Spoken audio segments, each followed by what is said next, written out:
चलते हैं डेरिवेटिव के कुछ बेसिक फार्मूले उसके तरफ चलते हैं। देखिए साइन एक्स का डेरिवेटिव होता है cos x, then cos x का डेरिवेटिव होता है माइनस साइन एक्स। ये आपको याद ही रखने का है। आपको ये नंबर ऑफ टाइम लिख लिख के प्रैक्टिस करके आप याद रख सकते हैं। tan एक्स का जो डेरिवेटिव होता है वो सेक स्क्वायर एक्स होता है। देन अगेन सेक एक्स का डेरिवेटिव होता है sec x into tan x. Then cot x का डेरिवेटिव होता है minus cosec square x. Then cosec x का डेरिवेटिव होता है minus cosec x into cot x. Then sine inverse x का डेरिवेटिव होता है 1/√(1 - x²). Then cos inverse of x का डेरिवेटिव होता है -1/(1 - x²).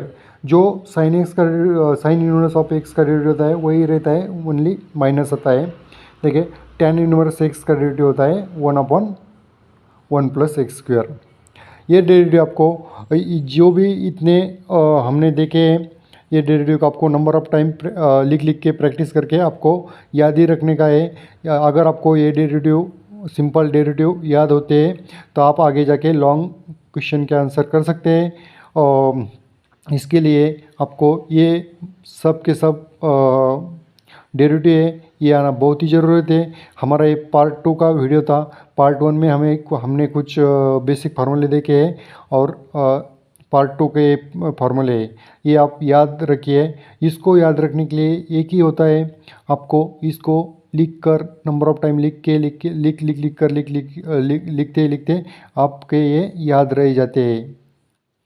ओके, ये सब पार्ट 1 और पार्ट 2 का जो इतने भी सारे फार्मूले हैं डेरिवेटिव के, इतने आपने याद कर लिए तो आप टेलर सीरीज़ एंड मैक्लर सीरीज़ के ऑल एग्जांपल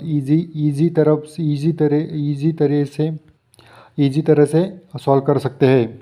जो टेलर सीरीज़ है एंड मैक्लर सीरीज़ है वो दोनों भी टेलर थ्योरम और मैक्लर थ्योरम सॉल्व करने के लिए आपको ये सब डेरिवेटिव के फार्मूले की बहुत इंपॉर्टेंट होते हैं। इसलिए आप ये सब फार्मूले को लिख कर प्रैक्टिस करके याद रखिए। चलिए, थैंक यू फॉर वॉचिंग।